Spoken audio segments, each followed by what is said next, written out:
I think what flavor of these new Dunkin' coconut refreshers you get says a lot about you. Really? What's it say about me? Well, you got the refreshing golden peach because you're vibrant, fun, and positive. Oh, what about me? The bold purple pomegranate means you're vibrant, fun, and positive. I take it I got this delicious pink strawberry because I'm vibrant, fun, and positive. Yeah, it's a simple system, really. Share the shine. Enjoy a medium Dunkin' coconut refresher for $3. Order ahead plus earn rewards. America runs on Dunkin'. Participation may vary. Limited time offer. Excludes classic Dunkin' refreshers. Let's start our conversation with Simon Marks, live in Washington, D.C. for us this morning on this continuing question of the Arab-Israeli conflict, distilled down into the Palestinians and the Israeli government at the moment. Simon, good morning to you. Morning, Martin. More pressure probably during the working day Monday on President Biden to at least more overtly perhaps intervene. Yes, absolutely. It's been piling up all weekend, and it's particularly coming from the left wing of the Democratic Party. Senator Bernie Sanders saying it is illegal for U.S. aid to support human rights violations. Congresswoman Alexandria Ocasio-Cortez of New York, a darling of the progressive caucus on Capitol Hill, saying the president has said that Israel has a right to defend itself, but do Palestinians have a right to survive? And what progressives and some others in the US are objecting to is the language that top Biden administration officials, including the president himself, have used over the last several days, always as a first matter, saying that Israel has a right to defend itself against incoming rockets from Gaza, very much parroting the line of Israeli Prime Minister Benjamin Netanyahu and his supporters at home, and then rarely expressing very much concern over the degree of civilian casualties. The president over the weekend had separate conversations with the Israeli Prime Minister, also with the Palestinian President Mahmoud Abbas. But remember, Mahmoud Abbas has got absolutely no leverage over Hamas in the Gaza Strip, which remains, from the US perspective, a terrorist organization, and therefore not an organization with which the United States has any kind of communication. And at the United Nations yesterday, Security Council meeting, the third one over the last week on the crisis in the Middle East, America's newly appointed by President Biden, ambassador to the UN, Linda Thomas Greenfield, didn't overtly call for a ceasefire, but said should the parties that are in conflict seek a ceasefire, then the United States would be willing to help. We urge all parties to avoid actions that undermine a peaceful future.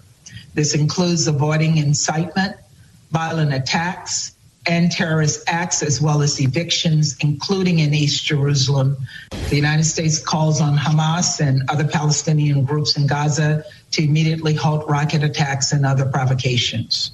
We also are deeply concerned about the ongoing intercommunal violence within mixed communities in Israel. China went after the United States at that Security Council meeting, blaming it for the UN Security Council's failure so far to put out any kind of agreed statement on the conflict, because the United States is anxious that any statement will point the finger of blame too directly at Israel. Another problem for the Biden administration in all of this is the fact that the president has made it clear he doesn't want to be distracted by foreign policy crises at a time when he's dealing with COVID-19 domestically. And the administration at this point isn't built to deal with this crisis. The US still has appointed no ambassador to Israel. There is no senior figure at the State Department overseeing all of this. Secretary of State Antony Blinken headed to Denmark this weekend for conversations about climate change with G7 and NATO partners.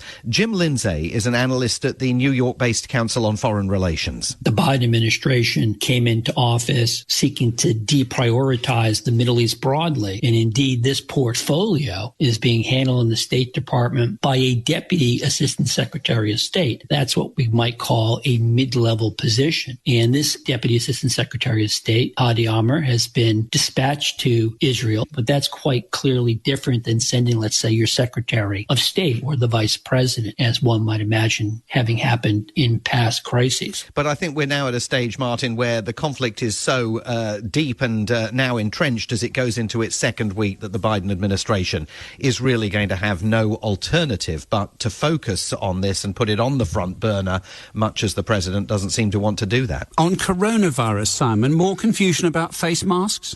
Well, I mean, ongoing confusion following that very surprising decision by the Centers for Disease Control on Thursday night to tell Americans that if they're fully vaccinated when they are indoors or outdoors, they don't need to wear face masks. A number of states are still weighing this advice up, including Washington, D.C. itself, where the mayor still has not said whether she plans to implement these CDC guidelines. And so it's falling to individual businesses to decide what to do. So we've seen, for example, Trader Joe's, a very popular supermarket here in the US, announcing that fully vaccinated shoppers don't need to wear face masks if they come into the shops, provided they are in a jurisdiction that has accepted the CDC guidelines. Starbucks, the coffee shop, appears to have kicked the ball into the long grass and said simply that they will just abide by whatever local guidelines are in place. In other words, if a state accepts the CDC guidelines,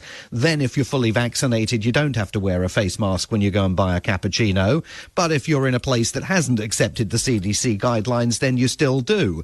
And of course, confusing all of this even further, I went shopping this weekend. I went out for a walk in the park. You've got absolutely no idea, as you're surrounded by people who aren't wearing face masks, which of them has been fully vaccinated and which hasn't, because, of course, there's no meaningful check taking place on that. We'll leave it there, Simon. Thank you very much indeed. Have a good Monday. Simon Marks reporting live from Washington, D.C. Thanks for listening to Simon Marks Reporting. And if you like what you heard, click the subscribe button and come back soon for more. And I'd love it if you'd give me a review. Those can be hugely helpful in spreading the word. Thanks a lot.